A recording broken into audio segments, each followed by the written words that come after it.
আপনি নিশ্চয়ই কন্যা রাশির জাতক বা জাতিকা, তাই এই ভিডিওটিতে ক্লিক করেছেন আর জানতে চাইছেন দেবগুরু বৃহস্পতির রাশি পরিবর্তনে আপনাদের জীবনে কি পরিবর্তন ঘটতে চলেছে। হ্যাঁ বন্ধুরা, আমি থাম্বনেইলে গোটা করে লিখেই দিয়েছি, ক্রান্তিকারী পরিবর্তন কিন্তু ঘটবে আপনাদের জীবনে। হ্যাঁ, কি ঘটবে আপনাদের জীবনে, কতটা পজিটিভ হবে বা কতটাই বা নেগেটিভ ঘটনা ঘটার সম্ভাবনা রয়েছে, সমস্ত বিষয় নিয়ে আমি চুলচেরা বিশ্লেষণ করতে চলেছি। ভিডিওটি খুব ইনফরমেটিভ হতে চলেছে, ভিডিওর এতটুকু অংশ কিন্তু মিস করবেন না। দেখুন, 15ই মে 2025 ঠিক এই দিনই কিন্তু দেবগুরু বৃহস্পতি রাশি পরিবর্তন করতে চলেছে, অর্থাৎ বৃষ রাশি থেকে মিথুন রাশিতে প্রবেশ করতে চলেছে, যার ফলে কন্যা রাশির জাতক ও জাতিকার জীবনে বিভিন্ন ক্ষেত্রে বিভিন্ন রকম পরিবর্তন আগামী একটা বছর দেখতে পাওয়া যাবে। হ্যাঁ, কি হবে আপনাদের জীবনে, কতটা শুভ কতটাই বা অশুভ, সবটাই আমি বলবো এবং গোচর ধরে বোঝাবো। মানে দেবগুরু বৃহস্পতি আপনাদের রাশির সাপেক্ষে কোন হাউসে বসছে, কোন ঘরে দৃষ্টি পড়ছে, যে হাউসে বসবে এবং যে ঘরে দৃষ্টি পড়বে সমস্ত ঘরে কিন্তু অ্যাক্টিভেট হয়ে যাবে, যার ফলে আপনাদের জীবনে সেই সমস্ত জায়গাগুলো কিন্তু প্রশমিত হবে যে সমস্ত ঘরে কিন্তু দৃষ্টি এবং বসছে। তো ভিডিওটি কমপ্লিটলি আমি স্টার্ট করছি, তবে শুরু করার আগে একটি কথা বলি, যারা চ্যানেলে নতুন রয়েছেন তারা অবশ্যই চ্যানেলটিকে সাবস্ক্রাইব করে রাখুন এবং পাশে বেল আইকনটিকে প্রেস করে রাখুন, যাতে নিত্য নতুন ভিডিও নোটিফিকেশন আপনারা আপনাদের ফোনে পেতে পারেন। ভিডিওটি কমপ্লিটলি দেখবেন এবং আপনাদের যদি কোনো মূল্যবান বক্তব্য থাকে কমেন্টস বক্স খোলা রয়েছে, যোগাযোগ করতে পারেন।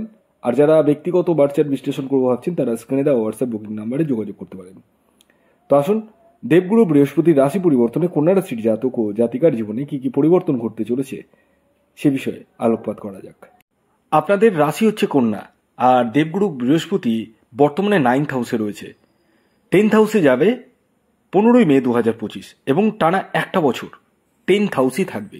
দেবগুরু বৃহস্পতি দৃষ্টি পড়ছে 2nd হাউস, 4th হাউস এবং 6th হাউসে।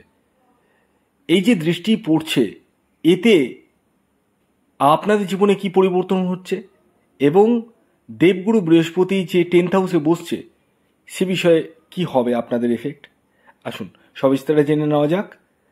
আবারও বলবো, আপনাদেরকে অনুরোধ করবো যারা চ্যানেলে নতুন রয়েছেন তারা অবশ্যই এখনই সাবস্ক্রাইবটা করে রাখুন এবং হ্যাঁ, অনেকেই সাবস্ক্রাইব করছেন কিন্তু পাশের বেল আইকনটিকে প্রেস করছেন না, সেটি অবশ্যই প্রেস করবেন, না হলে ভিডিও নোটিফিকেশন কিন্তু আপনাদের কাছে পৌঁছবে না।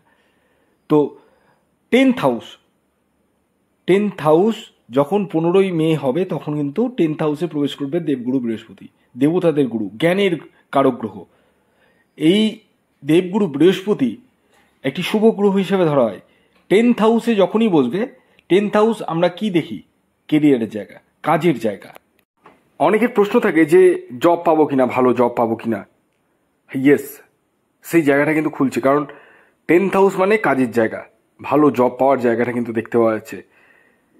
এবং যারা বিজনেস করছেন তাদের ক্ষেত্রেও কিন্তু শুভ।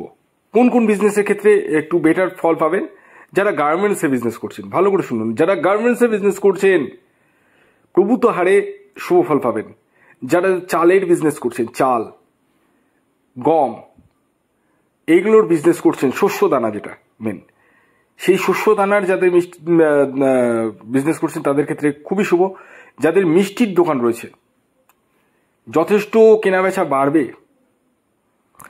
যাদের গোল্ডের বিজনেস রয়েছে, মানে সোনার দোকান রয়েছে, যথেষ্ট কেনাবেচা বাড়বে। ডেফিনেটলি লিখে নিন, ডায়েরিতে নোট করে নিন। আমি তো স্পেসিফিক্যালি বিজনেসগুলোও বলে দিলাম, বাকিদের ক্ষেত্রে যে কিছু হবে না তা নয়, তাদের ক্ষেত্রেও হবে, কিন্তু এই যে বিজনেসগুলোর কথা বললাম সেই বিজনেসগুলো একটু বেটার ফল পাবেন, এটাই বলা যায়। এছাড়াও দেবগুরু বৃহস্পতির 2nd হাউসের দৃষ্টি কি হবে, আপনাদের মুখের বাণীকে মধুর করবে এবং কুটুম্বের জায়গাটা বোঝায় 2nd হাউস থেকে, মানে আপনার আত্মীয় স্বজন এদের কাছ থেকে কিছুটা হলেও হেল্প পাবেন। সেভিংসের জায়গাটা বোঝায়, ধনের জায়গাটা বোঝায়, অর্থের জায়গাটা বোঝায়, মানে অনেকেই আয় করছেন, ইনকাম করছেন, কিন্তু সেরকম মাত্রায় সেভিংস করতে পারছেন না, সেই সেভিংসের জায়গাটা কিন্তু আপনাদের বাড়িয়ে তুলবে। ডেফিনেটলি দেবগুরু বৃহস্পতি বাড়াবেই, সেই জায়গাটা কিন্তু দেখতে পাওয়া যাচ্ছে।